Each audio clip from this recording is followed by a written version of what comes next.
fine detectives and their stellar commitment to finding justice in this and every case that they work stopped this person before he could take yet another life.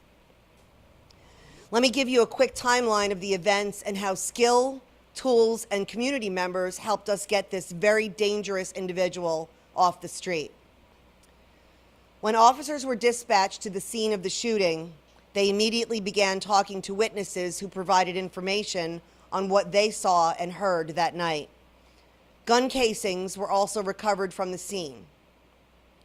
These 9mm shell casings were then entered into what we call NIBIN.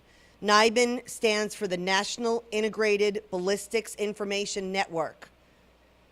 It compares the casings to any other potential crimes that the same gun may have been used in. So the casings are compared to other casings collected around the city to see whether or not the same suspect or the same weapon was used. In this case, a preliminary link was discovered between the casings recovered at the homicide and those recovered from another unrelated incident. I have Captain Travis Moss here with me if anybody has any questions when we're done, and he can expand on NIBIN. But out of the 273 NIBIN sites across the United States, we at Tampa PD have the fastest turnaround time from collection to entry in the entire nation. 4 hours prior to this homicide Saturday night, there was a report of an unidentified white male who was later determined to be McGovern firing a gun into the water off of Bayshore Boulevard. A witness told us that night that McGovern was riding a bicycle when he approached her and one of her friends. He said, "There's my target," pulled out a gun and started firing the gun from his waistband into the water. While the witnesses and her friends ran from the area in fear for their life, McGovern continued to fire this gun into the water. The witnesses reported this incident to Tampa PD and we responded. Investigators on that scene found video from along Bayshore Boulevard that captured a person riding his bicycle northbound shortly after the shots were fired, and right where the witnesses said that he had fired the shots into the water. Officers responded to the location and found several 9mm casings. The casings were placed into NIBIN. Thankfully, no one was struck by a bullet in this case. And if shooting into the water may not seem like that big of a deal, these citizens and reporting this incident gave us the crucial link and the crucial evidence to solving our homicide. After the casings from the homicide were entered into NIBIN, the comparison match came back, quickly establishing a link between the two events. So the gun being fired into the water was the same weapon as the gun used in the homicide. Detectives continued to develop leads and gather more evidence in this case at that point. Homicide detectives and many plainclothes officers from around the city met and formulated surveillance plans for around the city to try to find the individual spotted on the bicycle that we had video of. Last night, a Tampa police officer luckily located McGovern as he rode his bicycle along West Hillsborough Avenue, less than a mile from the original homicide scene. Detectives then interviewed McGovern, who identified himself in the video and admitted to firing the gun off of Bayshore Boulevard because he was testing the weapon.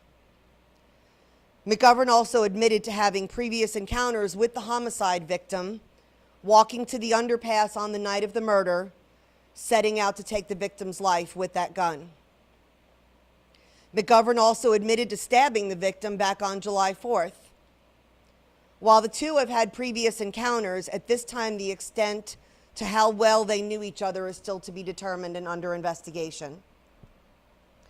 Last night we conducted a search warrant on McGovern's home and recovered the 9mm handgun that he used in the homicide and the same gun he used on Bayshore Boulevard.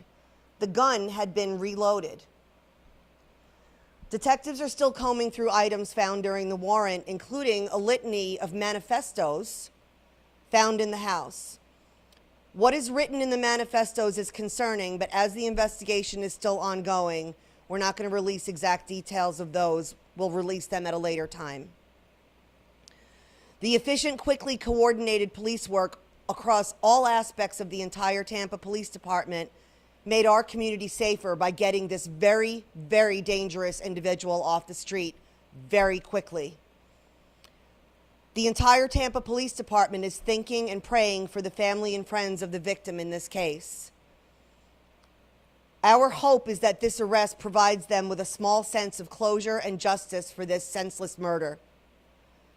My concern, as always, is for the safety of the Tampa community.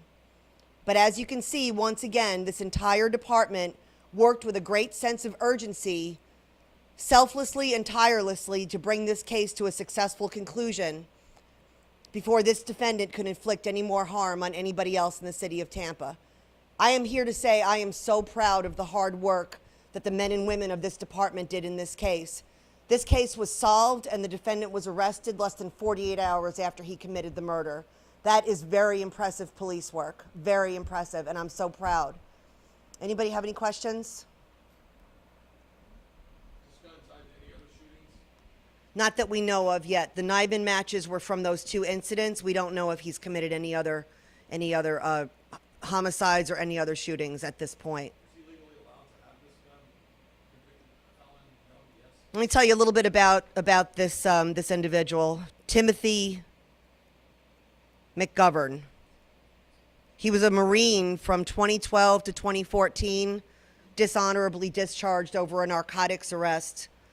His recent history includes numerous Baker Acts and Marchman Acts. Obviously has a history of mental illness.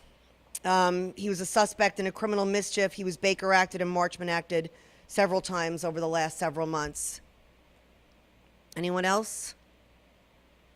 Relationship with this guy? We're not. We know that they knew each other. We knew that this victim was victimized by McGovern twice in the last several months, obviously leading to his demise. We're still combing through those details. Anyone else?